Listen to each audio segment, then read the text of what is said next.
Alright, this is going to be the Pool House Live solo tutorial. I'm not going to do the whole song, just the solo here. I already made a tutorial on the full song, the non-live version. I'm going to go ahead and put that on the screen, as well as the time when the solo starts in that video, because I would recommend learning that first before you learn this version, because this version is a bit harder. Not by much, but it is a bit harder. So yeah, I would recommend learning that first. I'm also going to be showing off my pedal board here and my amp settings, because a lot of people requested that. But yeah, let's just go ahead and get right into it. And just like before, I'm going to have tabs on screen to follow along, because I'm not going to verbally say every little thing that you need to do, because the tabs can explain it. So, starting off on the 14th fret of the G string. This whole first part is on the G string, 14th fret, slide into the 16th, and then you're going to do a descending sequence, and as you descend, you're going to pick up really quick and then back down to slide down. So it'll be like this.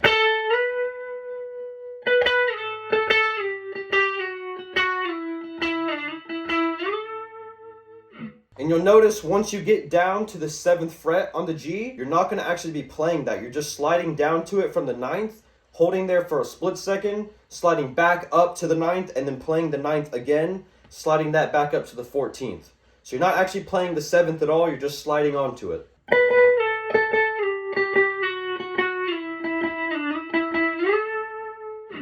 When you get back up to the 14th where you began, do a little bit of vibrato for a second and kind of just slide off of it. You can go anywhere, just slide down. Hammer on from 12 to 14th. 13th fret, and then the 10th fret 3 times.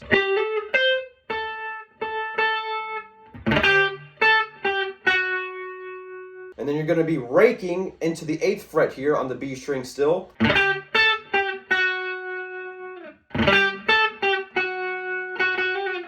So that whole section is going to sound like this.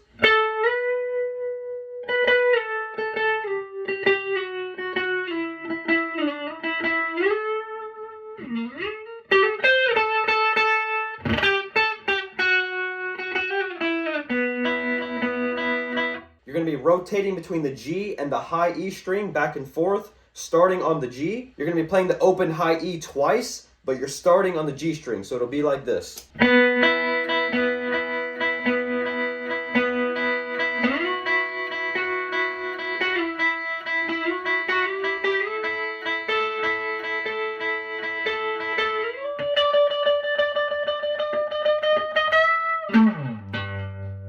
Then you'll slide that 14th up to the 19th. And what I do is just kind of play it over and over and slowly bend it up. And then you'll hear him release it. You don't have to keep playing it. I know sometimes you'll kind of just play it like 4 or 5 times and then just hold the bend there for a minute. And then you'll just let go of it. You can do it that way too. I kind of prefer just playing the notes over and over again, bending it up slowly.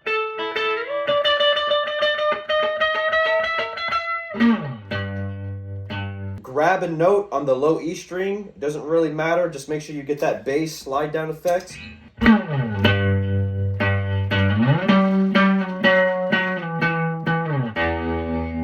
If you watch my other tutorial video, you'll know that in the solo you're only playing these bass notes once, but in the live version it is a few more times. So that's a little bit different. I taught some of this part on the A string. You can still do that if you want, but the way Josh plays it is actually all on the low E string, and I should have done that in the last video, so that's a correction I could have made. Low E string, 3rd fret, slide that up to the 15th, play that a few times, 14th, 12th, and then on the last 12, then you'll just grab the low E open. Go to here to the 10th fret, low E, hammer on to the 12th, grab the 10 on the A, go back up to the 12th fret on the low E, and then grab the 10 and 12 on the A string. So that will sound like this. And then stay on that 12th fret A string, bend it down, bring it back up, play the 10th fret twice on the second one, hammer on, pull off from the 12. And then after you get done with that sequence, the next thing you're going to do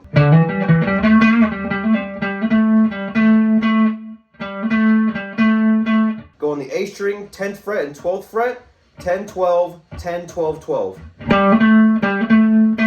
Stay on the A string, and go up to the 12 and the 14th, kind of do the same little sequence.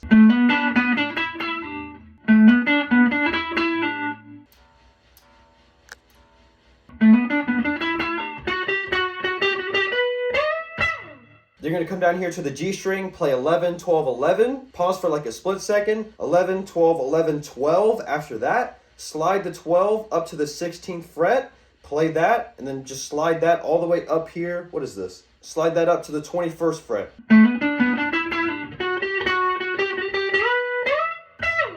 Going back to something more familiar, which is what I taught in the last tutorial, 17th fret, 15th fret on the B string, then you're going to go up to the 16th fret on the G string, but instead this time what you're going to do is leave that open high E string open when you play the 17th and the 15th fret on the B. You're going to be playing that 17th fret and the 15th fret and the open high E along with those 2 times, but on the first time through you're going to be playing that 17th fret and the open high E about 8 times, I think it is. I'll put the correct number of times on the screen, but I think it's 8 times, so it's going to sound like this.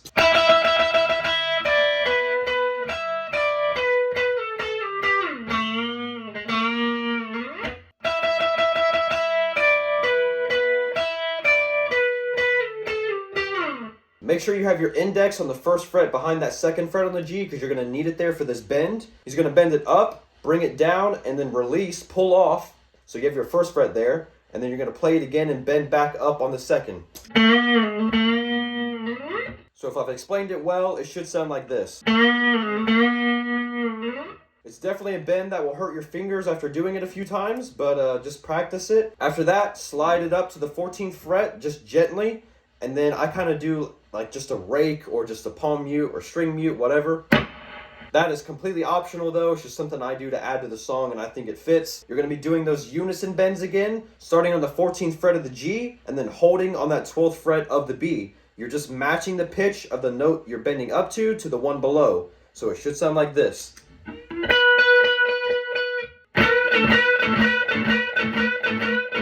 And you're just matching that pitch, bending up each time if you want, or you can hold it there. But I think it sounds way better if you kind of bend up each time and also rake into it.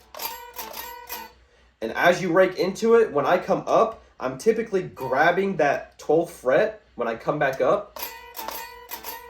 But to be honest, I'm probably playing both strings. It's kind of hard to explain. You just have to watch what I'm doing. One more unison bend straight after that. 15th fret B, 12th fret high E.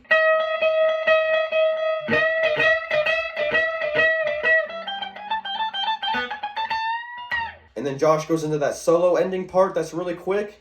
I'm typically not always doing the same thing each time. I'm kind of rearranging the notes, but I'm playing the same notes, if that makes sense. So it's kind of up to your interpretation. I think it sounds dead similar, and I like doing it this way. But I typically stick with these 3 notes, 12, 15, and 17 on the high E.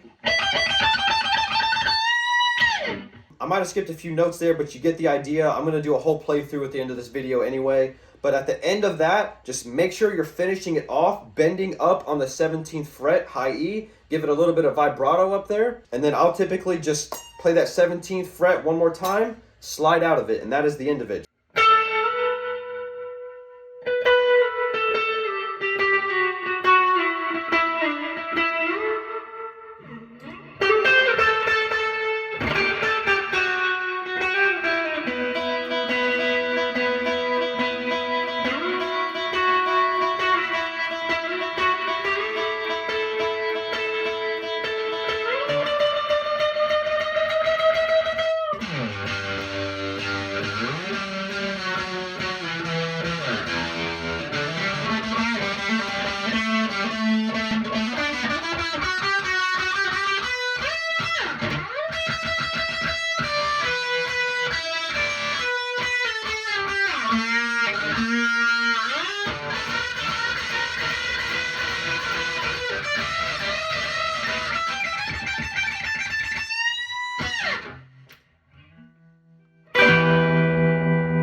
Okay, so this is my board, and I'm going to show you how I use it for this specific solo as well.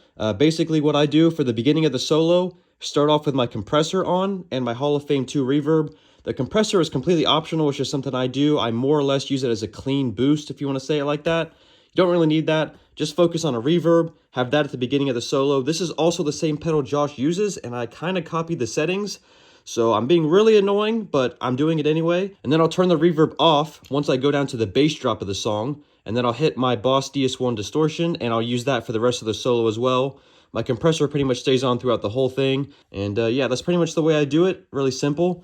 And also, I don't know if many people know this, but my fuzz here got signed by the whole band. There's Jonas's signature, and then Josh right in the front. Juice is over here, and then KJ right here. As far as the amp goes, this is what I have. I pretty much leave it like this most of the time. Sometimes I'll turn the bass down a bit, but not too much. So it's pretty much always like this. You really don't need to have the same Vibrolux or anything. As long as you have a Fender amp or something with clean, sparkly tones, should be able to get this sound pretty easily. I always keep the treble higher than the bass for sure. And then I'm pretty sure you could actually up the reverb more if you wanted to, but I just like to leave it like this, about right there. And then the speed and intensity kind of right there. Sometimes I'll bump it up a bit, but not much more. Always around this area, not much different. I rarely ever change it, to be honest. I really like this setup, and yeah.